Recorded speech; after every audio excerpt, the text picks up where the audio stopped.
नर्मदे बात कर रहे हैं। बोलिए।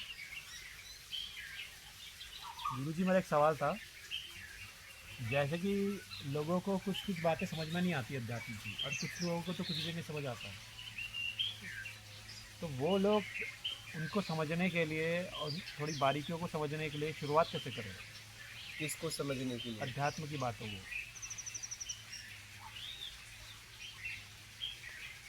अध्यात्म का मतलब सीधा होता है कि अपने आप को सुधारना।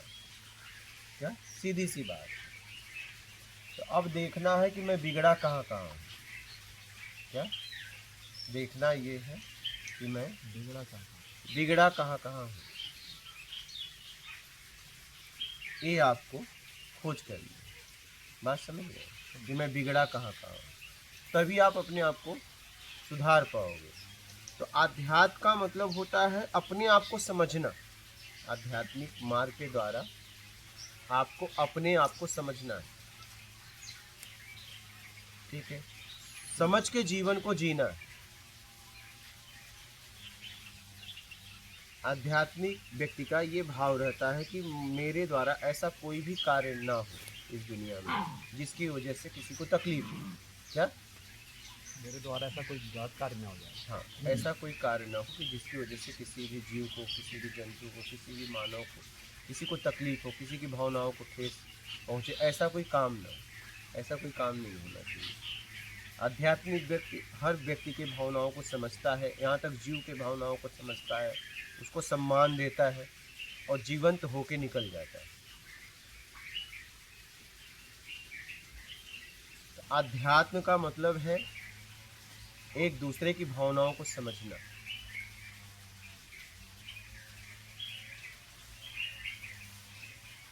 दूसरों के भाव को पढ़ लेना, समझना, पढ़ना नहीं, समझना।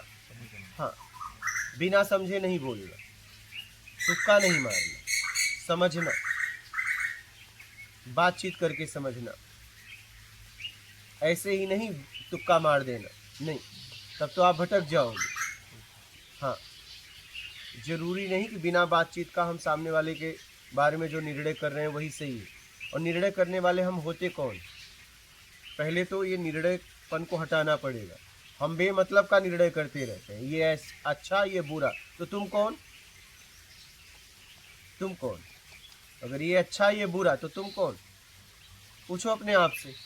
आज तक आपने जीवन इसी में जिया होगा, कोई अच्छा कोई बुरा, आप कौन थे?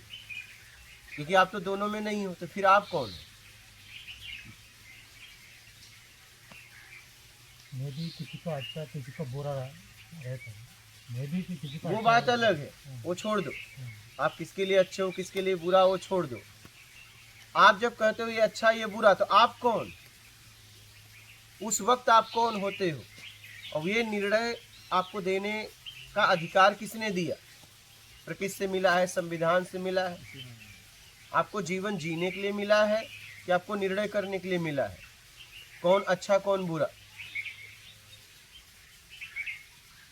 गलत बात। गलत बात है, लेकिन ज्यादातर हम इसी में फंसे हैं, इन्हीं गलत बातों में, जिससे हमारी बातचीत भी नहीं होती। वो जा भी रहा है या बैठा है सीट के सामने, बेमतलब का उसके बारे में निर्णय कर रहे हैं। नहीं, जिसको हम जानते नहीं उसका मजाक भी उड़ाते हैं।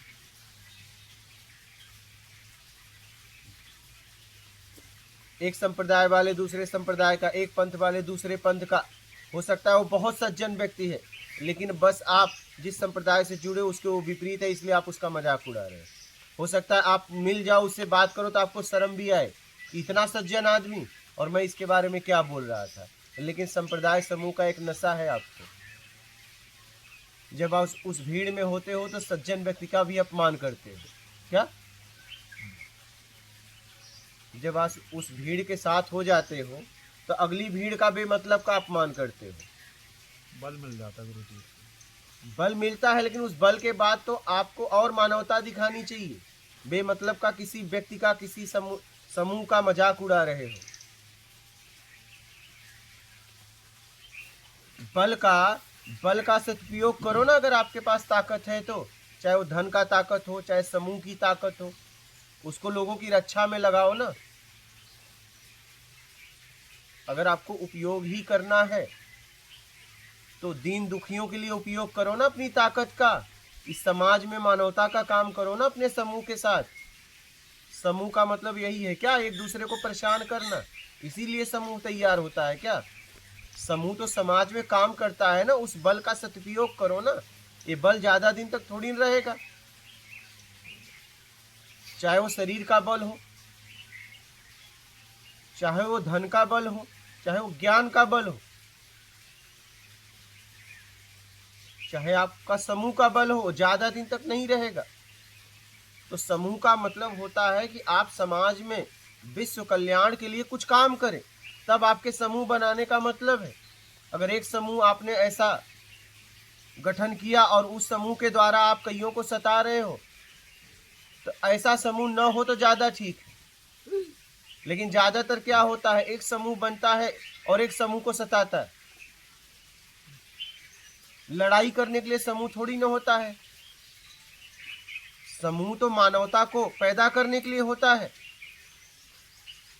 सेवा करने के लिए होता है, सत्कर्म करने के लिए होता है। इसलिए समूह का निर्माण होता है।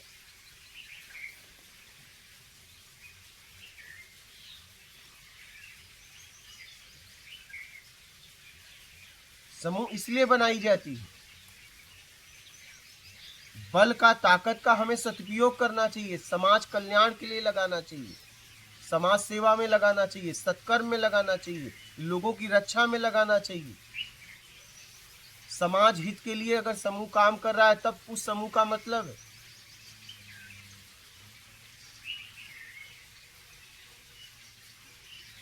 और कोई समूह है तो दोनों समूह को, कईयों समूह को मिलके काम करना चाहिए। मानव कल्याण के लिए, जगत कल्याण के लिए, विश्व कल्याण के लिए मिलकर काम करना चाहिए हमें आपको। तब समूह का मतलब है।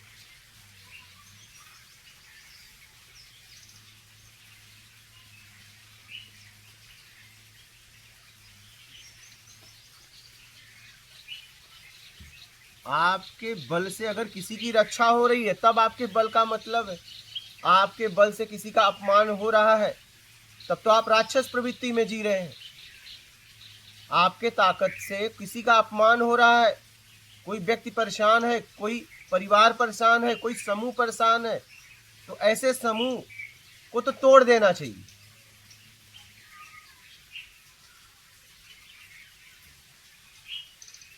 ताकत का उपयोग किसी की रक्षा में लगाना चाहिए, ताकत का उपयोग समाज की सेवा में लगाना चाहिए। तब आपके ताकत का, आपके बल का मतलब है।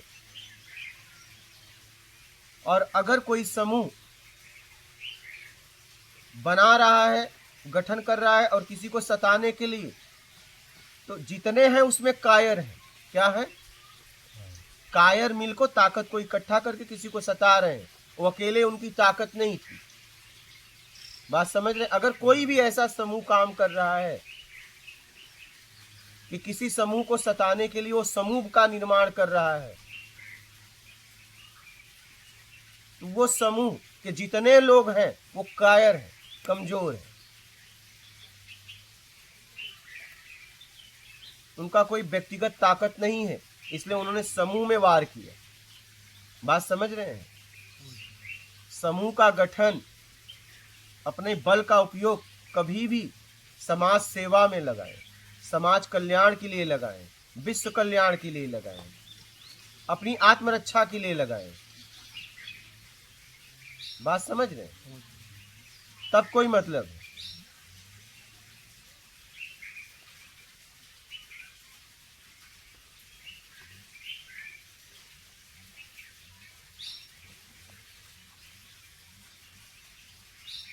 समझ गए? तब बल का मतलब है। गुरुजी ऐसे अपना बल अगर बढ़ाना हो हमें, तो फिर उसके लिए क्या करना पड़ेगा हमको? अब क्या बल बढ़ाना चाहते हो? शरीर की ताकत तो प्रोटीन की चीजें खाओ, ज्ञान की ताकत तो अध्ययन करो, पैसे की ताकत तो मेहनत करके पैसा कमाओ। यही ताकत होती है। समाज में जैसे कुछ करना है उस पर अगर बल चाहिए तो। अगर आप कुछ करोगे तो समाज के लोग आपका सहयोग देंगे। आप कुछ करो, या तो आप कुछ करो लोग आपके साथ हो जाएंगे, तो या तो आपको, अगर आप सीधा आगे से नहीं कर सकते तो किसी समूह के साथ हो जाओ। अब देख लो कौन सा समूह समाज में अच्छा काम कर रहा है, समाज हित के लिए काम कर रहा है।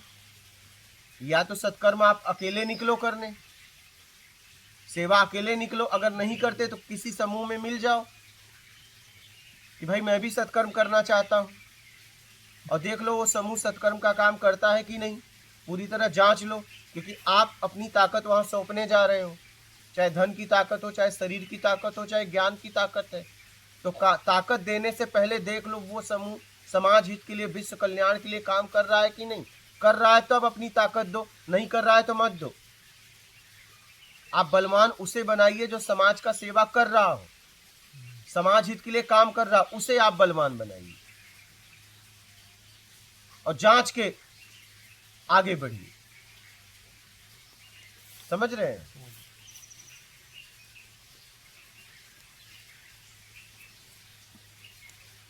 समझ गए? मात कर लो।